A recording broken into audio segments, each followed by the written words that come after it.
Good morning, students. This is class 8, chapter 4, verbs expressing the future. As we have learnt about the past and present tense in last videos, and today we are going to study the future tense. देखिए, the form of simple future tense, इसमें helping verb मैंने आपको बताया था कि helping verb future tense में will और shall लगाई जाती है. विल आई और वी के साथ शेल लगाते हैं और विल बाकी जितने भी सब्जेक्ट होते हैं यू, शी, ही, इट, दे, इन सब के साथ में विल लगाया जाता है. लेकिन अगर आपको फर्म डिटर्मिनेशन वाली बात अगर आपको लगती है या कोई एम्फेसाइज करके हम किसी बात को कह रहे हैं तो हम सभी के साथ में क्या लगाएंगे? विल लगाएंगे. फॉर एग्ज़ाम्पल, मैंने ये कहा I will do my self this work. अब यहाँ एम्फेसाइज हो रहा है कि हाँ मैं ये काम खुद करूँगी, तो यहाँ हम आई के साथ शेल नहीं लगा सकते, हम यहाँ क्या लगाएंगे? विल लगाएंगे. और जर्नली हमें आई और वी, जर्नल स्टेटमेंट के साथ में हमें आई और वी के साथ शेल लगाना है. और rest of the subjects, for example you, she, he, it, they या अदर कोई सिंगुलर नाउन और प्रोनाउन हो, उनके साथ में हमें क्या लगाना है? विल लगाना है. और मैन वर्ब की इसमें फर्स्ट फॉर्म आती है, base of the verb. For example, I shall draw, we shall draw. लेकिन जब हम यू, ही, शी, इट और दे की बात करेंगे तो यू विल आ जाएगा. You will, he will, she will, it will and they will. Okay, ये तो आपका क्या हुआ? अफर्मेटिव हुआ. इसका जब हम नेगेटिव बनाएंगे तो क्या हो जाएगा? विल के साथ नोट आ जाएगा, क्योंकि जब हम नोट लगाते हैं तो नोट अकेला नहीं आता है, किसी ना किसी हेल्पिंग वर्ब की ज़रूरत पड़ती है. और आपको मैंने स्ट्रक्चर बताया था कि सबसे पहले subject, then helping verb, then main verb की first form, then object. Object आता है. लेकिन कहीं कहीं क्या होता है? ऑब्जेक्ट नहीं आता है. हमने स्टडी कर चुके हैं लाइव क्लास में कि आप SVOCA इस पैटर्न से सेंटेंस को बनाया जाता है. SVOCA, S for subject, V for verb, O for object, C for complement and A for adverb. कभी कभी क्या होता है? SVO वाला सेंटेंस बनता है कि इसमें सिर्फ सब्जेक्ट, वर्ब और ऑब्जेक्ट होता है. कभी कभी SVOCA कॉम्प्लीमेंट भी आ जाता है और एडवर्ब भी आ जाता है. लेकिन ज़रूरी नहीं है कि ऑब्जेक्ट आए उस सेंटेंस में. SVC वाला भी सेंटेंस बनता है, SVA वाला सेंटेंस भी बनता है. लेकिन इसमें कुछ भी मिस हो सकता है, लेकिन वर्ब मिस नहीं होती है, क्योंकि because verb is the heart of a sentence. We can't imagine a sentence without a verb. Verb के बिना हम कोई सा भी सेंटेंस को इमेजिन भी नहीं कर सकते हैं. तो SVO जैसे यहाँ लिखा है आई शैल ड्रॉ, तो आई शैल ड्रॉ ओनली क्या है यहाँ पे? SV.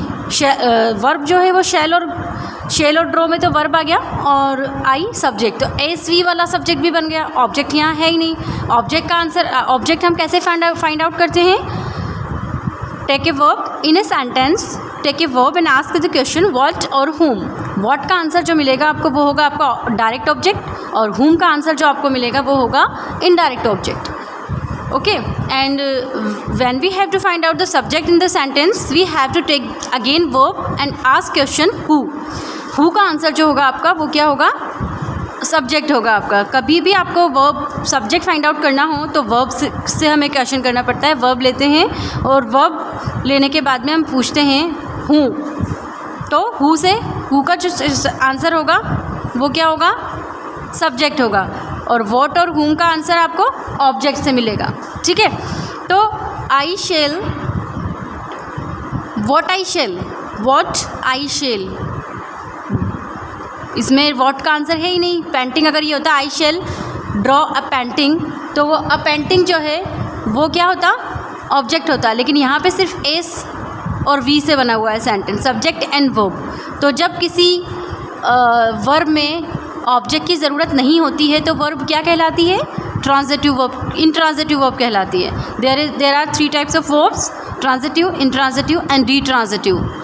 जब किसी वर्ब का एक ऑब्जेक्ट होता है तो वो ट्रांजिटिव होती है. जब किसी वर्ब में 2 ऑब्जेक्ट आ जाते हैं, डायरेक्ट एंड इनडायरेक्ट, तो वो डी ट्रांजिटिव वर्ब हो जाती है, और जिस वर्ब की हमें ऑब्जेक्ट की ज़रूरत नहीं होती है लगाने की, अपने आप में मीनिंग कंप्लीट हो जाता है, तो वह इंट्रांजिटिव वर्ब होती है।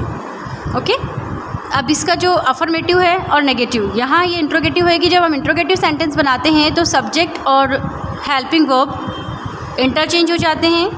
ओके, एक्सचेंज हो जाते हैं एक दूसरे से। शैल सब्जेक्ट की जगह आ गया और सब्जेक्ट शैल की जगह आ गया। यहाँ पे शैल आई और शैल वी। तो सेंटेंस जो बनता है इंट्रोगेटिव सेंटेंस 3 तरीके से बनता है। एक तो ऑक्सिलरी वर्ब से बनता है, auxiliary verb means helping verb. एक मॉडल ऑक्सिलरी से बनता है और एक WH वर्ड से बनता है। जब आपके सेंटेंस में ऑक्सिलरी वर्ब है तो हमें इसी से बनाना है सेंटेंस, तो इसको हम क्या करते हैं, एक्सचेंज कर देते हैं। सब्जेक्ट की जगह हेल्पिंग वर्ब और हेल्पिंग वर्ब की जगह सब्जेक्ट, और सेंटेंस के लास्ट में क्या होता है, साइन ऑफ इंट्रोगेशन। इसके एग्जांपल्स देखिए। इसके जो स्ट्रक्चर है, subject, will shall plus base form of the verb and object. Example, Aman and Priya will go to school. Will आया यहाँ पे, क्यों आया, क्योंकि यहाँ आई और वी सब्जेक्ट नहीं है, जर्नल स्टेटमेंट है, इसलिए विल तो जर्नल स्टेटमेंट हो या कोई एम्फेसाइजिंग वाला हो या कोई डिटर्मिनेशन वाला सेंटेंस हो, उसके साथ हमेशा विल आता है। नेगेटिव देखिए, subject will shall plus not plus base form of the verb and plus object. Aman and Priya will not go to school. Will not go to school या वॉन्ट गो टू स्कूल। अब interrogative, ये देखिए exchange हो गया। सबसे पहले helping verb will और shall plus subject plus base form of the verb plus object, and last में sign of interrogation, will Aman and Priya go to school. ये तो आपका क्या हो गया, स्ट्रक्चर हो गया कि किस तरीके से हम, और ये जो स्ट्रक्चर आपको बताया हुआ है ये किसी भी सेंटेंस को चेंज करने के काम में आता है। बस ये है कि आपको यहाँ helping verbs according to tense change हो जाती हैं। ये फ्यूचर सिंपल है तो विल शेल है और मैन वर्ब की फर्स्ट फॉर्म है। अगर ये फ्यूचर कंटिन्यूस होगा तो विल भी शेल भी हो जाएगा और मैन वर्ब की ING फॉर्म हो जाएगी। अगर फ्यूचर परफेक्ट होगा तो विल हैव शेल हैव हो जाएगा और वर्ब की थर्ड फॉर्म हो जाएगी। और फ्यूचर परफेक्ट कंटिन्यूस में will have been, shall have been and verb की ING form.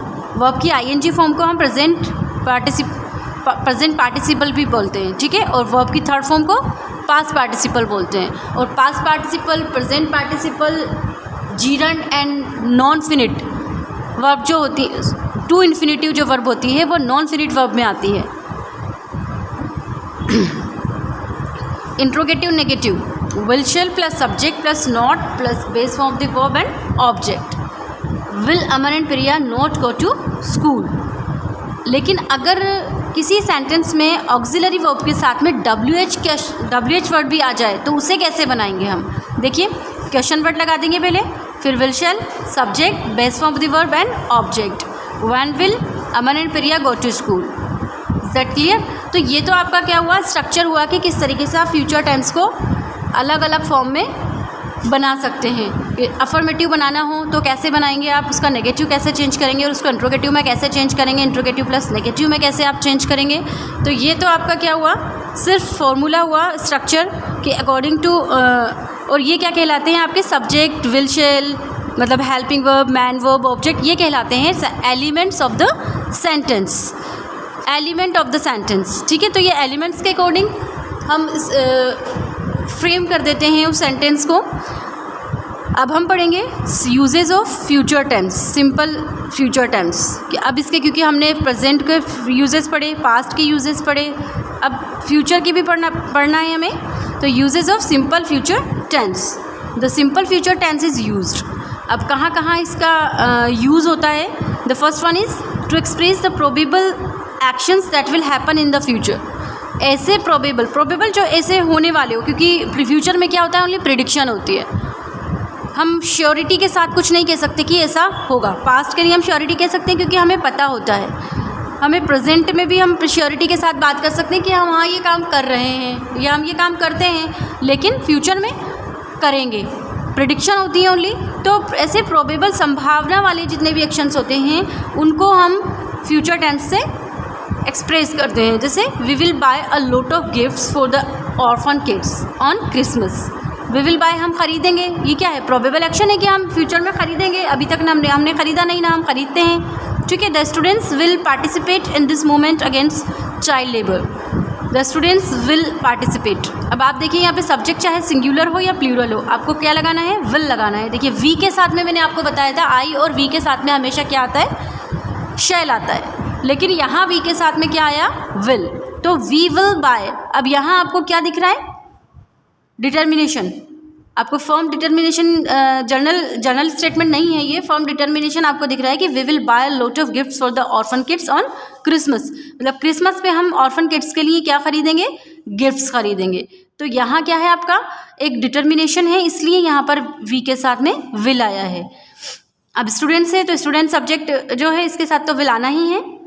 Okay, and the second one is to indicate an action that will happen as a habitual action और a regular phenomena.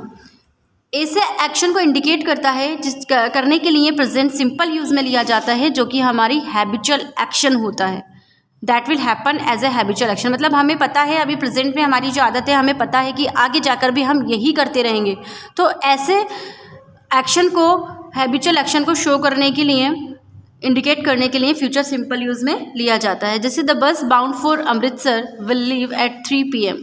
Will leave at 3 PM आपको पता है regular phenomena है ये, कि बस जो है अमृतसर के लिए क्या होगी, 3 PM पर निकलेगी। आपको पता है आज हम बात करें किसी बस के टाइम टेबल फिक्स है, हमें पता है वो 3 बजे ही निकलेगी, अभी भी जाती है 3 बजे, और आगे फ्यूचर तक रेगुलरिटी के साथ में वो 3 बजे जाती रहेगी। तो ऐसे हैबिचुअल एक्शंस को शो करने के लिए हम जो रेगुलर होता है उसके लिए भी हम सिंपल फ्यूचर टेंस यूज़ में लेते हैं। The summer vacations will begin in the first week of the May. ये आपको पता है रेगुलर एक्टिविटी है कि मे के फर्स्ट वीक में समर वेकेशंस स्टार्ट हो जाएंगे। तो ऐसे इसे हम प्रोबेबल एक्शन के रूप में नहीं ले सकते, क्योंकि प्रोबेबिलिटी नहीं है यहाँ पे, ये सर्टेनिटी है यहाँ पे। लेकिन क्या है, ये रेगुलर फिनोमिना है, इसलिए हमने will begin in the first week of the May. And the third one is to express the speaker's assumptions about the future। express speaker's assumptions about the future। Future के लिए क्या होता है,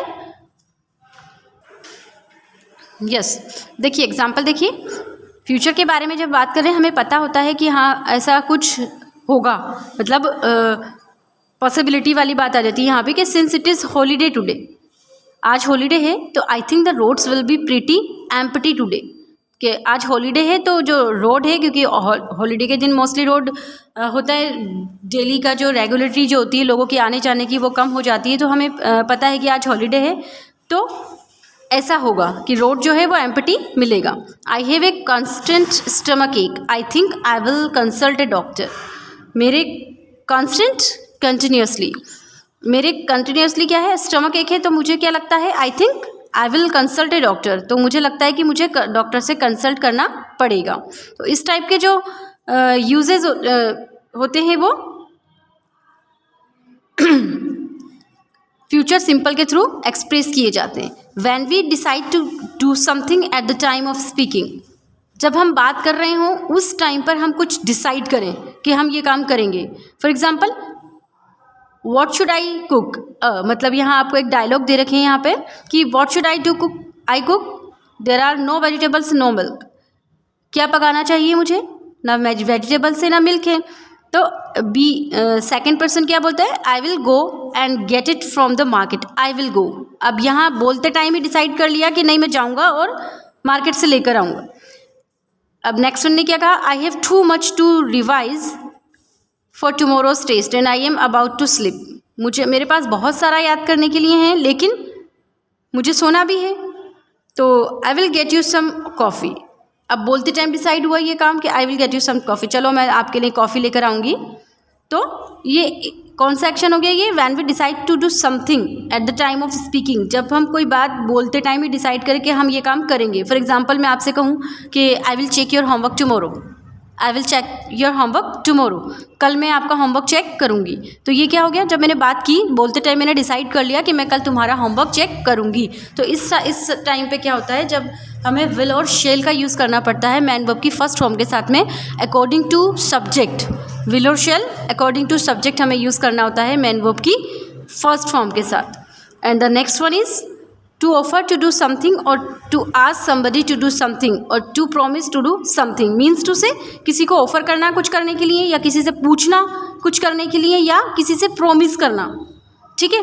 जैसे in your absence I will take your dog for a walk, ये offer है कि आपकी एब्सेंस में मैं आपके डॉग को वॉक के लिए लेकर जाऊंगी।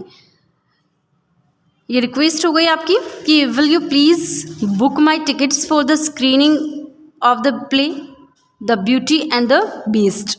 ये क्या हो गई आपकी रिक्वेस्ट हो गई कि आप किसी से रिक्वेस्ट कर रहे हैं, ठीक है, किसी से कुछ कह रहे हैं करने के लिए, पूछ रहे हैं कि क्या आप मेरे लिए बुक करेंगे टिकट्स, ठीक है। विल यू प्लीज़, अगर आप बैठे हैं डाइनिंग टेबल पर और डाइनिंग टेबल पर बैठकर आपके पास कुछ आपको पास करवाना है, सपोज करो पानी है, वाटर है, सॉल्ट है, तो क्या कहेंगे आप, will you please pass the salt. ये आपने कहा ना, will you please pass the salt. Will जो होता है वो रिक्वेस्ट के रूप एज ए मॉडल ऑक्सिलरीज में रिक्वेस्ट करने के लिए आता है, नॉर्मली रिक्वेस्ट, ओके। देखिए I will buy you a gold set on your birthday, ये क्या है, प्रॉमिस आ गया यहाँ पे कि I will buy you a gold set on your birthday, okay. The next one is to talk about such future actions over which we have no control. To talk about such future action, ऐसे future actions के बारे में बात करने के लिए हम future tense use में लेते हैं, फ्यूचर सिंपल टेंस, जो मतलब हमारे कंट्रोल में नहीं होता है, which we have no control, कि हमें पता है कि ऐसा कुछ होगा लेकिन वो हमारे कंट्रोल में नहीं है, वो होके रहेगा।